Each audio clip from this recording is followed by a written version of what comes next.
Following program is sponsored by Adams Financial Concepts.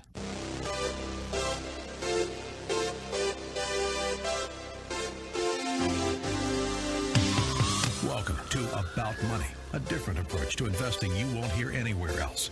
Your host, Mike Adams, is a registered investment advisor and works with investment portfolios exceeding over $100,000 in net worth and has a proven track record of managing long-term investments, surpassing the markets in the long term. The information shared on the following program is for educational purposes only, and any investment advice given may not be suitable for all investors. And now, here's Mike. And it is Saturday, and we are talking about money. It's the answer about money. Traditionally, this time of year, there's three things that I do. One is I talk about the past year and what's going on and how I did in terms of projecting what was going to happen. Two, looking forward into 2019 and projecting what I believe is going to happen in 2019.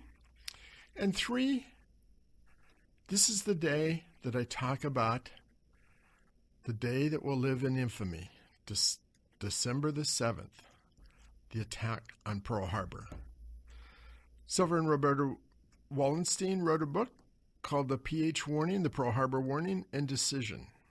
And a lot of that is based, or a lot of this program is based on that book, because it was very, very peculiar.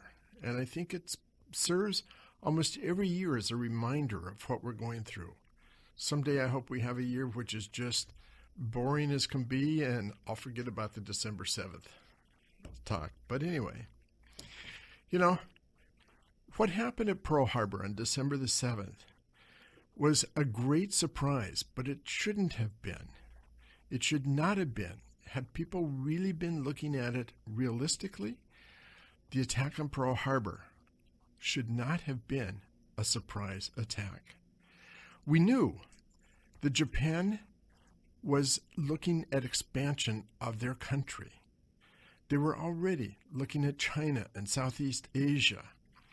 They had sent their troops into China. They had invaded China. They were looking at Southeast Asia, and we assumed that their expansion plans were headed toward Asia, into China, into Southeast Asia. We sent, however, most of our fleet from San Diego was transferred to Hawaii. So most of the ships for the Pacific were already at Pearl Harbor at the time the attack would take place. Already, the Japanese had a code called Purple, and that code had been broken. We understood 97% of it by August of that year. We could listen in to their communications, from the land communications to the ships and from the ships back to land. We could listen to all those communications. But something happened in mid-November. In mid-November, there was total radio silence. The assumption was that the ships, the Japanese ships, the Japanese Navy, the Japanese aircraft carriers were all close to home. They were all close to Japan. And that meant that they were probably looking at something in Asia. It meant the entire fleet of Japanese ships had essentially disappeared from our reconnaissance. It was actually a concern. What was going on in Japan was a concern to the U.S., and the U.S. began preparation in case there was something coming from Japan. That's why we sent all those ships to Pearl Harbor. We wanted to be ready just in case. But we were also concerned, the U.S. was also concerned that there were 80,000 Japanese nationals who lived in Hawaii. It was not just military. They were people that had been born there, that had grown up there. They were Japanese who were Japanese Americans. And they were living in Hawaii. So the decision was made to begin to prep for sabotage. So they were concerned about the radio stations being blown up, the pineapple farms, the dairy farms. It wasn't just military. They wanted to prepare everything in the event of Japanese sabotage, Japanese national sabotage, from Hawaii sabotaging. So what they did is they lined up all the planes, all the aircraft, wingtip to wingtip. Just exactly what you do not want to do from an attack from outside. You put all your planes all together in one spot and you line them up as close together as you can possibly do. And you take your ships and you put them stem to bow so that all your ships are compacted into a place as small as it can get. And if we'd felt that Japan was mobilizing and looking at where they were going and what was happening, the idea was that they were looking at Russian territory or UK territories or China or into Southeast Asia. They never believed that Japan would view the United States as being inevitable into World War II. What really happened is we were confusing the unfamiliar with the improbable. We weren't familiar with what was going on, so we confused the unfamiliar with the improbable. That's the lesson of Pearl Harbor. The Japanese fleet, it was the size of 6 football fields. Think about that. If you've been to a Seahawks game recently, you know what the size of a football field is. That fleet was the size of 6 football fields. We didn't have satellites. We didn't have reconnaissance flights, so we didn't have that kind of warning. All we had was listening into the code, listening to the communications, but they weren't communicating anything. That fleet set sail from Japan, a size of 6 football fields, as I mentioned, and it made a straight line toward Alaska. And as it was partway there, they made a 45-degree detour and headed straight to Hawaii, right through all the blind spots in the American protection. We were unfamiliar with the improbable, and the Japanese moved to Pearl Harbor. They found our planes in a very tight spot where they could bomb most of the planes. They found the ships stem to stern to, anyway, you got it, stem to stern. And they were able to attack Pearl Harbor, the day that Franklin Roosevelt called the day that will live in infamy. And I believe that we tend to do that in the market. We tend to confuse the unfamiliar with the improbable. Prior to 2007, the best investment you could make, people said, was your house. The fact is, we learned a lesson. We learned that the unfamiliar, we confused it with the improbable. It was improbable that all those houses should be foreclosed. That was something that was unfamiliar. So we made the assumption that it wouldn't happen. We built collateralized mortgage obligations with the idea that we would have some margin of safety, a 5% margin of safety. Nowhere did you expect that not only would a carpenter in Cleveland default on his house, and a dentist in Sacramento, and an engineer in Houston, all of them would default on their homes at the same time. The collateralized mortgage obligations were set up so that a carpenter in Cleveland, if they lost their home, would be no huge impact. Or a dentist in Sacramento, or an engineer in Houston, or a banker in Raleigh, North Carolina. Instead, we confused the unfamiliar with the improbable. Who would have imagined that? People said that that period of time from FDIC formation in the 1930s to 2007, those 70 plus years were the golden age of economics. We didn't have any bank runs. We didn't have any bank panics. No one got confused. Then we confused the unfamiliar with the improbable. We've done that any number of times. Travel agents, newspapers. You can make a long list of companies, the bus companies who could have dominated transportation. Instead, today, do you ever see a Greyhound or a Trailways bus? Not very often. I mentioned that once on the radio, and then on the way home, sure enough, there was a Trailways bus right in front of me. They could have dominated.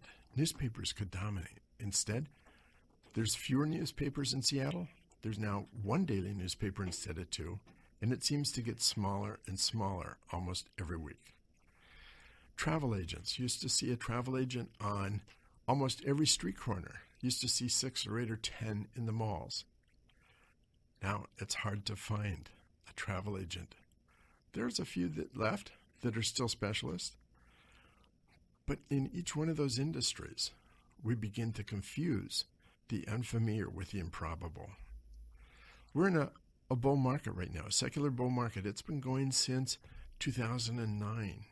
And if you've been listening to the program for a long time, I've been projecting that we've got a long way to run. Don't confuse the unfamiliar with the improbable. And in this case, we have a historical record. We have a historical record, and we're going to be talking more about some of the things where it's easy to confuse the unfamiliar with the improbable. So don't go away. We're coming to a commercial break, and I'll be right back after the commercial break to lay out a few more of these areas which you need to be aware of. Stay with me. And we've got a great guest today, too. You want to hear what he has to say. Be right back.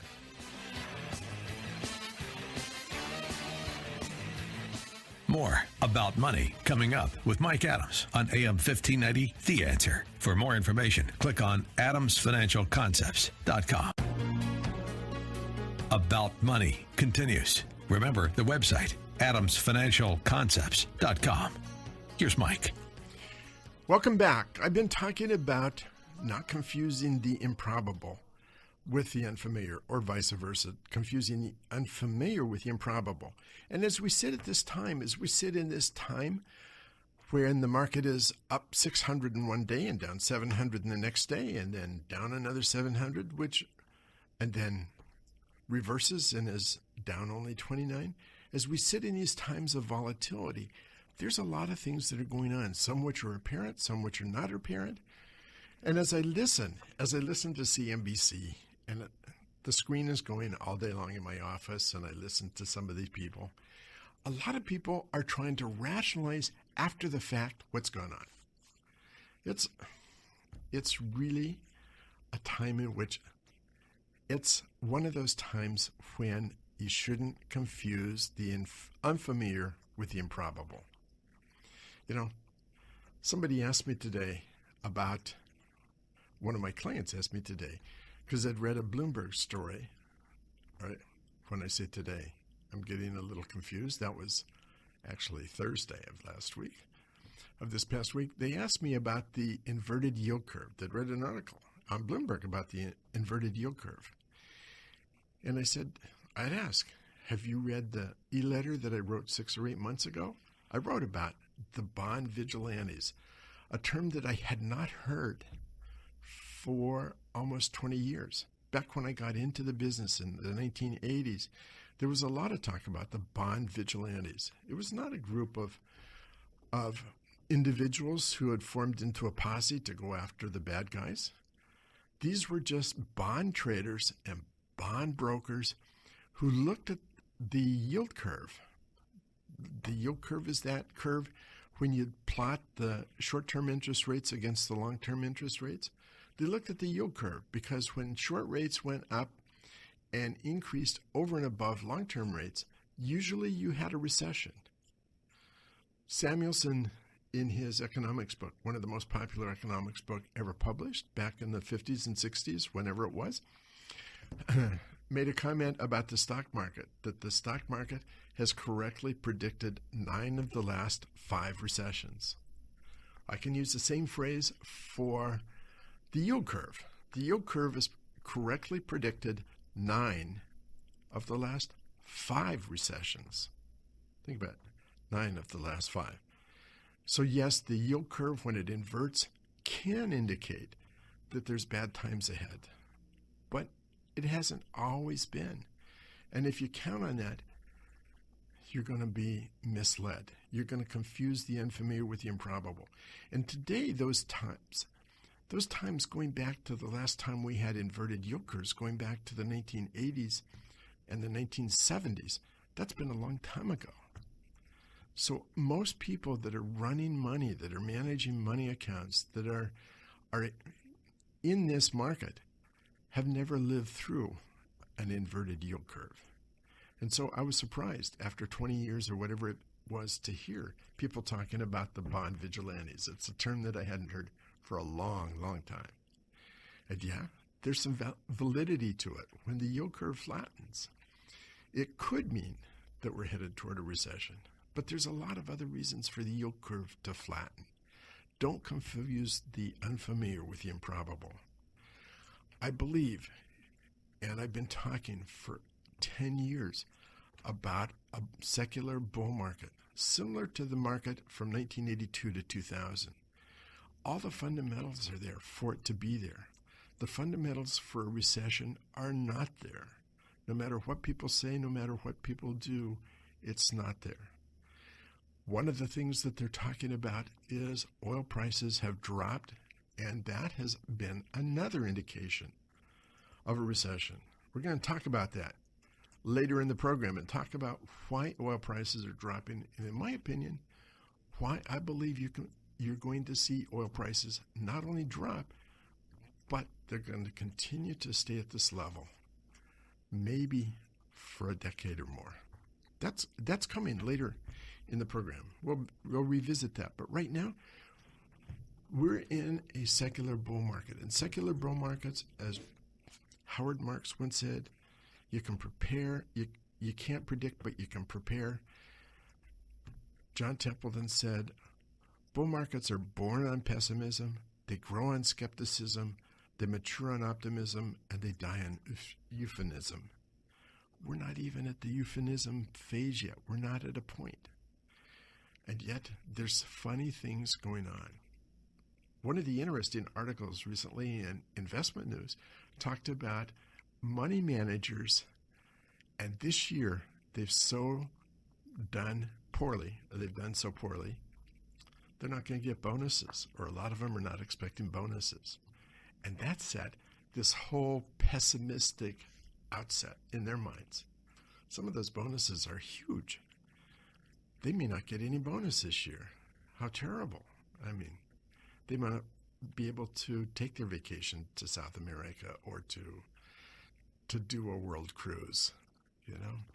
Makes you really sad, huh? Anyway, don't confuse the unfamiliar with the improbable.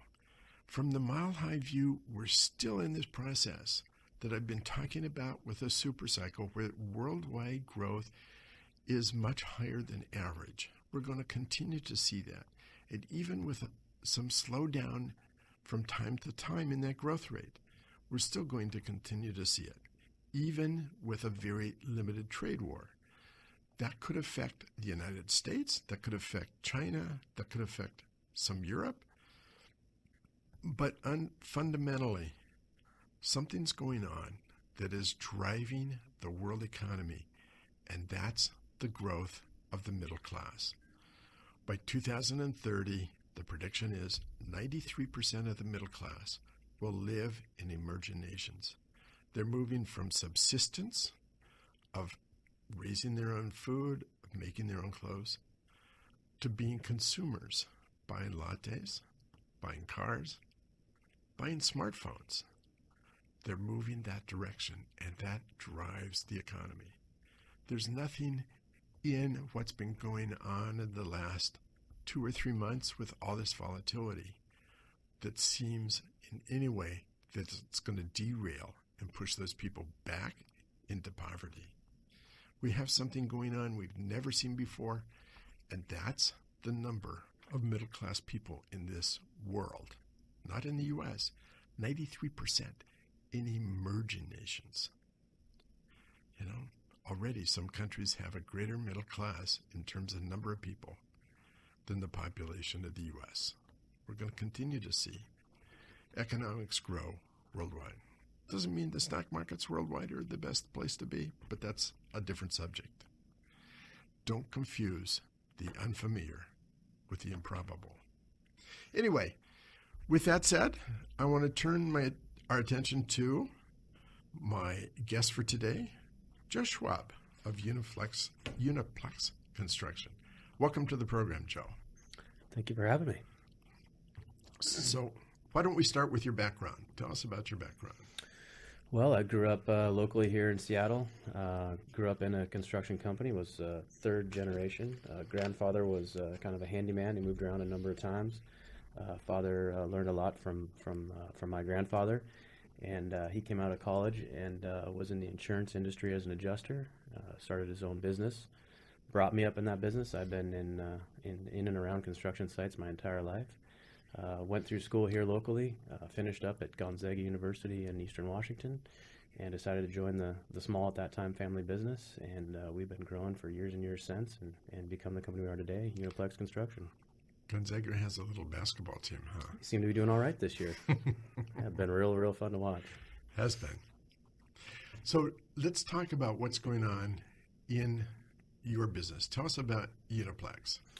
Uniplex Construction, we purchased that company at the end of, I'd say, the last downturn, and it sort of evolved from a residential construction company that had to survive the last recession. And in order to do that, we started working in the commercial arena, really helping companies who were downsizing themselves. And as they got into new spaces, most of their leases came with carpet, rubber base, and paint, and we did lots of that. And it kept the lights on. And as we got really proficient at that and started getting bigger opportunities, that residential company really couldn't handle the new work that was coming in very well. So we purchased Uniplex Construction to be the commercial arm. It had some great success, started growing really rapidly, and actually ended up sort of enveloping the residential company at one point, combined the two. And again, we've had 6 years now of just incredible growth in this region. When you think about commercial and residential, those seem like two very different approaches to the owners of the real estate. Tell us about that. They're vastly different. How do you accomplish that? Yeah. Residentially, not only different from the owner's standpoint, but even, the people who manage those projects, the people who work on those projects, all the trade partners you bring in, they're all vastly different. Residential clients, they're really spending their hard-earned money. They may have saved it for years and decades to do whatever they need to do to, what potentially might be, and you mentioned this before, maybe one of their biggest investments. And those who've held them on long enough, they went through the same downturn that we all did, and the real estate bust, and that's all come back. But that money is very important to them, and they're going to look every single day that they come home from work and see how their money's being spent, and probably send you a handful of questions every night. Commercial, again, a little bit different. They are really looking at how to maximize their investment. And so they're trying to figure out how to put money into their investments, make sure that they can get a return on that investment. So whether it's in increased rents or reduced losses or reduced vacancies, all those things are what they're looking at. And they come in and they look at, are you on time, are you on budget, and were they able to get the dollars back out? So two very different approaches, and yet you've combined those approaches to a company which is growing very rapidly in this. We're coming to a commercial break, so we're going to talk about how you did that. Once we come back from commercial break, we're going to talk about real estate and commercial markets and what's going on in Seattle. We're going to come back to all those things, so don't go away. We've got a lot to cover. Want to finish up with not confusing the unfamiliar with the improbable. We've got a lot of things to cover today. Don't go away. We've got so much to say.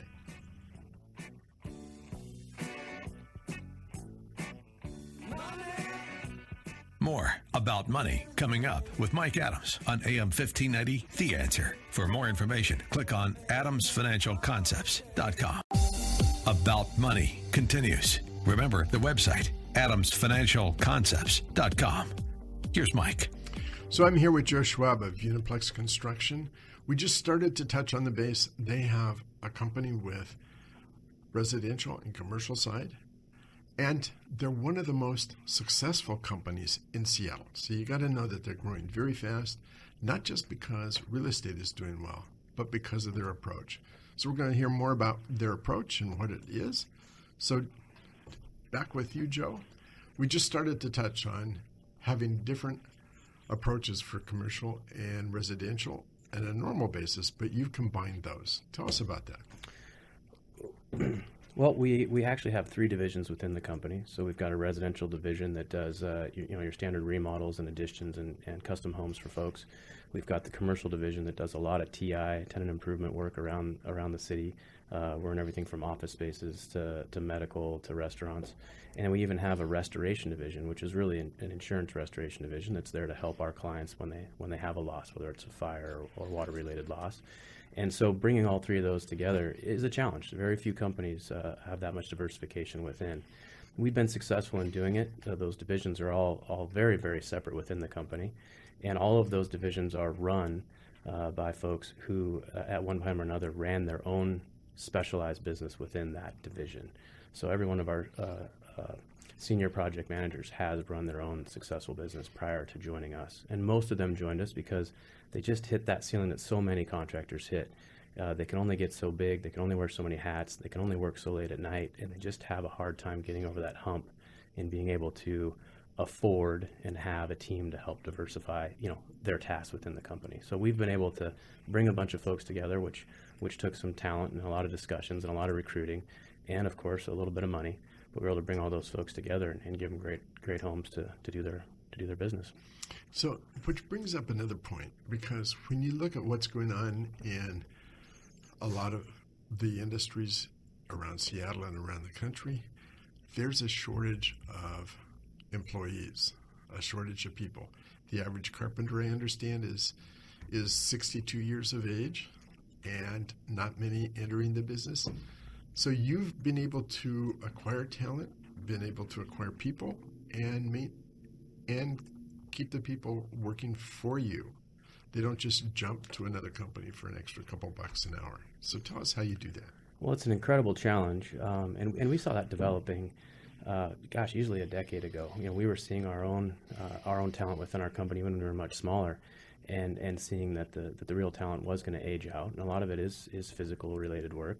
You can only do it so long. So we started, easily a decade ago, bringing in younger folks, not even necessarily out of the trade schools, but bringing in younger folks who were looking for opportunities, had a work ethic, and we've been training them from within. Now, once you train those folks, now they're valuable to somebody else. Okay. And, we make sure that we of course, pay everybody a competitive wage.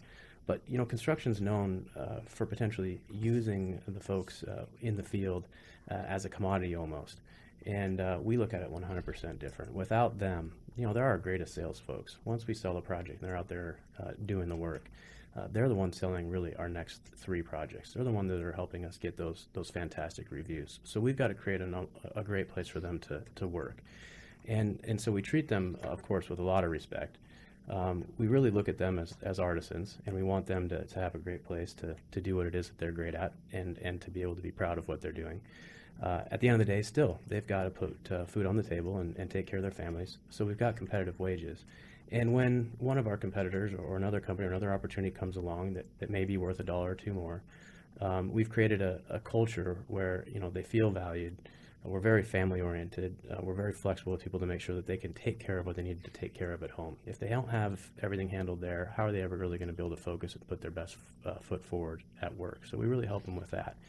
And beyond the $1 or $2 that they can get an hour somewhere else, a lot of them have worked for us long enough that they've seen the ups and downs in the market. And what we've done is we've given them consistency. Having those 3 divisions really helps with that. When one division's up, maybe another one's down, it all balances out. We keep the guys busy. And again, beyond that, we've got fantastic benefits packages. We've got, the medical, the dental, and that's kind of a big deal in construction. We also take care of these guys to make sure that no matter how much or how little they may be making working with us, we're helping them towards their futures. And we're literally looking for a long-term vision and view from them. So, we do a 401k program where we not only, have it and they have the ability to invest in it, but we take automatically 3% of anything that they earn, a calculation, and we put that in. That's not out of their pockets. It's not taking away from the money that they're making, but we're above and beyond what they earn. We're putting into a 401k. We also, at the end of each year, we take a percentage of all of our profits and we redistribute that to all the guys. That helps them really take a lot of pride in what they're doing, keep their efficiency up, because all that money that adds to our profits really adds to their retirement plan. And lastly, we even have a pension plan. So we put money in consistently for the guys, and it invests over time. And those that don't stay with us a long period of time, they leave some of that money behind for the rest. But all of those things combined create a company where the guys really want to be and they really want to stay. And as far as recruiting and getting new ones, that word spreads. We've had great growth, so we've gotten some great media exposure, for the company. But as well, the existing employees we have, you look at reviews we have online for Glassdoor, they love where they work. They know that the company really cares about them. And our whole goal is that should you age out or retire or have an injury or whatever, if you've been with us for a full career, you will have a retirement that we've created for you and put money away for you so that you actually can do that. It's pretty amazing.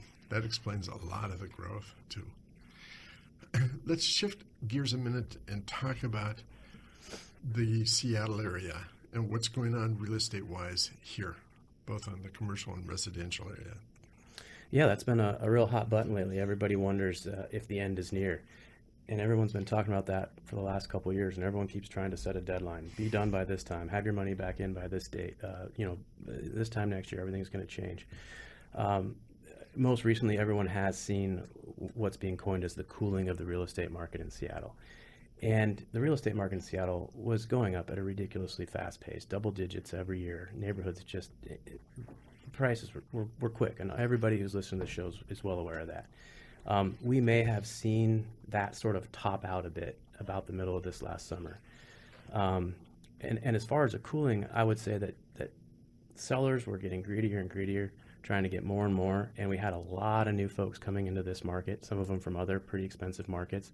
They were worried that the pace of at which real estate was growing, that no matter what somebody was selling something for, they needed to get it. They needed to buy it. Well, we finally saw that sort of balance out about the middle of the summer. And the cooling, I think, is that we just aren't seeing it rush up so fast. We aren't seeing the bidding wars. But I wouldn't say that we're at all at a point where I see any reason why that housing market is going to start to devalue. We may go from double-digit growth to single-digit growth in residential. Some factors that are going to keep that healthy, all the major employers in our area, and we all know the names of them, they're all looking at expansions. They're all hiring. They're all building new buildings. They're all leasing new buildings. Some of them are doing billion-dollar renovations of their existing to bring in more employees. So that's going to continue to bring more folks in and continue to have that supply and demand challenge that we have here in Seattle. Talking about that, Seattle is one of the least dense housing cities in the country. How does that impact what's going on? Well, when we're talking about supply and demand, and us being one of the larger cities now in the nation, I don't think it was that way when I was here as a kid, but we're definitely there now. And looking at our habits, really. If you look at a grid map of Seattle and you look at all of the excuse me, I'm losing my train of thought here, but if you look at all the zoning, you're going to see that we have all through the center of the city, all single family. Everybody wants their yard, their single family dwelling, and their white picket fence. Well, the city is outgrowing that. Whether anyone wants to admit it or not, it's changing. And in order for the city of Seattle to continue to work on their affordable housing challenges and things like that, there are going to have to be some neighborhoods that one of these days get redeveloped into a different type of housing so that we can house more people at an affordable rate. Well, we're coming up to the end of the time we have together. If someone wants to get a hold of you, and if they have a project, either commercial or residential or a TI project, how would they do that? There's two great ways. The first is just call the office. There's always somebody there ready to take your call. The phone number is 206-323-4320. The other way is to get on your computer or your phone and look us up at uniplexconstruction.com, and that'll point you right to a whole bunch of great ways to get a hold of us. Say those again. So if the phone number is 206-323-4320. Website, Uniplex, UNIPLEX, construction.com. Sounds great. Thanks for being on the show. And if you, the listener, do have a project, call Uniplex. I mean, there's a reason why they're growing as fast as they are. It's poor, sloppy workmanship, poor, sloppy building doesn't grow very fast, at least in Seattle. So anyway, if you have a project, do give Uniplex a call. Give Joe a call. Well, thank you very much for your time today, Mike. And thanks for being on. Thanks for telling us about Uniplex. We're going to shift gears as we come up to this commercial break. After the commercial break, I want to shift and talk about one of those areas where it's easy to confuse the unfamiliar with the improbable. And don't get caught on the wrong side, because this is an investment theme. Stay with us. We've got a lot to cover in this area, and I think for most people, it'll be a significant awakening. I don't know. I think most of the people will hear about this and yet don't really understand the impact it's having. We'll be right back after this commercial break. Don't go away.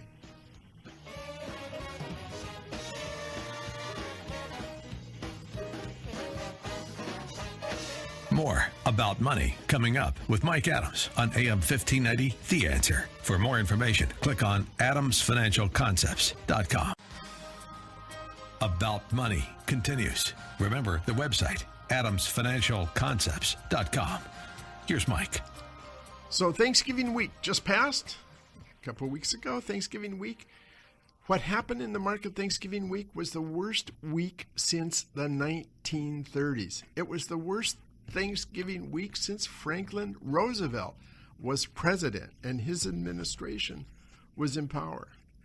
That's a long time ago. That's not quite 100 years, unless you're a poor mathematician. But it's been a long time. So what happened? The market was up 600, down 700, up 800. The market was all volatile, and that's continued since then. In my opinion, it's an adjustment. It's an adjustment, the biggest part of which is the largest industry in the world. And it's having a very positive impact in many ways. The Bush-era tax cuts were the largest tax cuts ever passed, regardless of what this current administration says. The Bush-era tax cuts were the largest ever passed.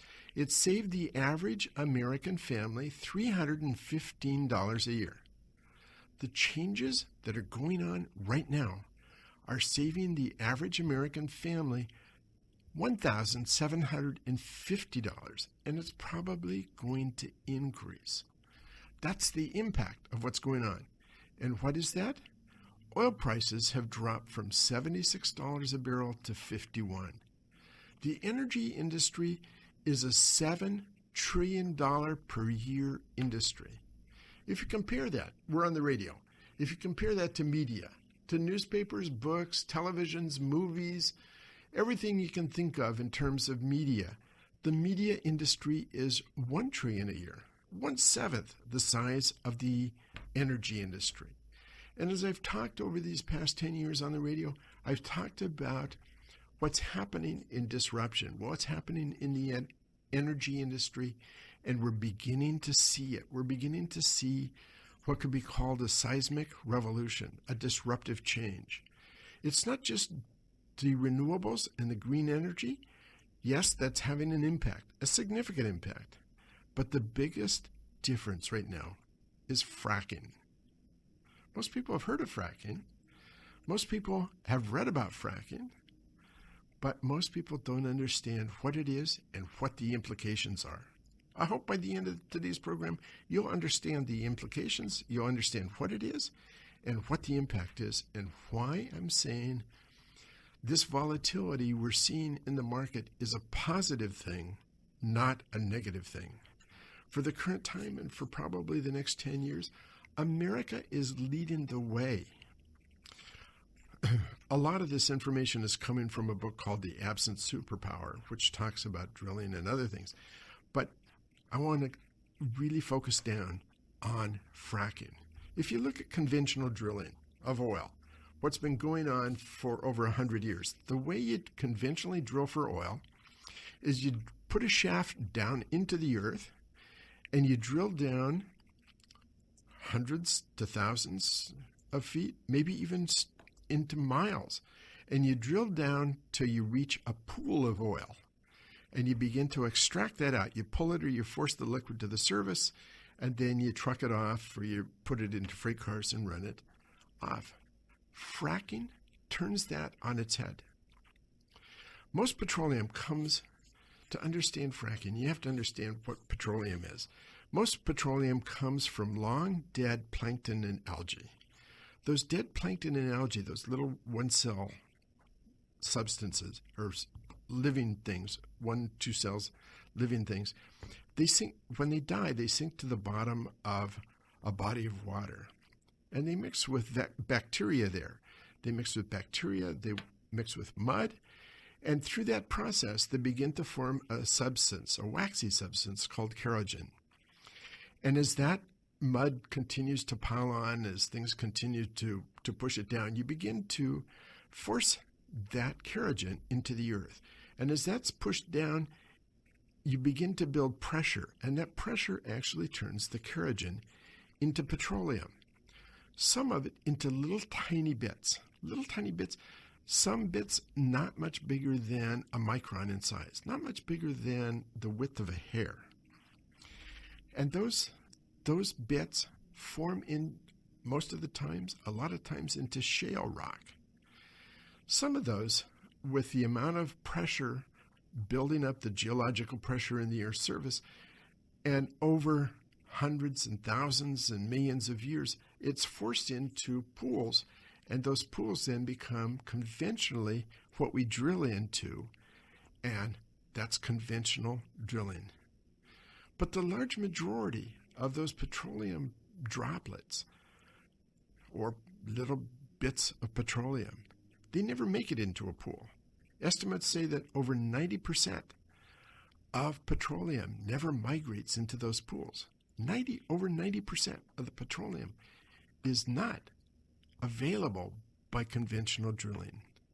However, those little droplets become the basis of fracking. Extracting those little pockets of petroleum is something which the analogy that the absent superpower makes is like going into lasagna, different layers. Whereas conventional drilling is stabbing into ravioli, fracking is like being in lasagna. You don't drill down, you drill horizontally, level with the ground. You go down a few hundred feet and then you drill level with the ground and you begin to extract. It's not enough just to drill a hole. You have to force those little bits of petroleum out. And you do that by running millions of gallons of water mixed with salt. And that forces those droplets of petroleum into your piping, and you push with a great deal of pressure, you push all that back out to the surface, and you fill those little tiny holes with sand. The advantage is you're dealing with petroleum that's less contaminated. In those big pools of petroleum, some become very, very contaminated. They become what are called very heavy crude oil. Some becomes light crude oil, but they become contaminated with sulfur and with other products.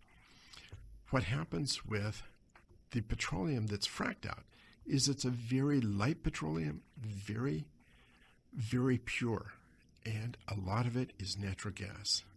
Now, if you think about natural gas, it's a gas. That's why they call it a natural gas.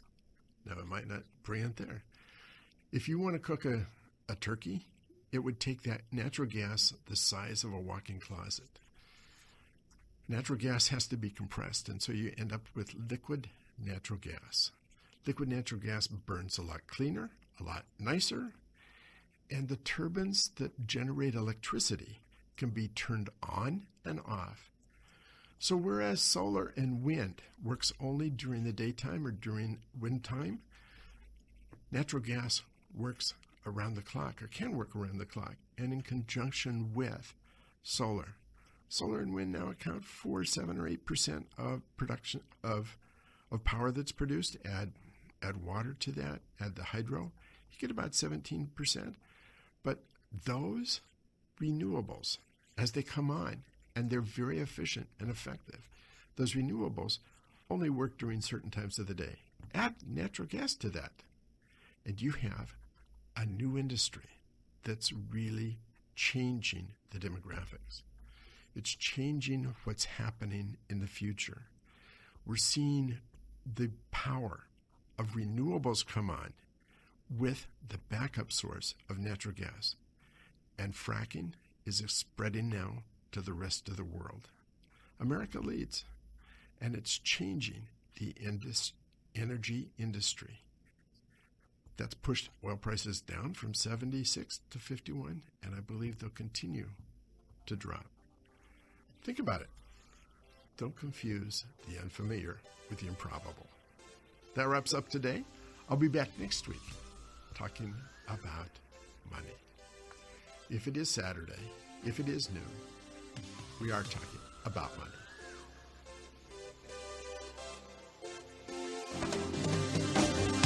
You've been listening to About Money with Mike Adams, a registered investment advisor. If you'd like more information about what you heard today, or about Mike's investment philosophy and strategy, or if you'd like Mike to evaluate your own portfolio, click on adamsfinancialconcepts.com. That's adamsfinancialconcepts.com. The information shared on the preceding program was for educational purposes only, and any investment advice given may not be suitable for all investors. Join us again next Saturday at noon for more About Money with Mike Adams here on AM 1590. The Answer. The preceding program was sponsored by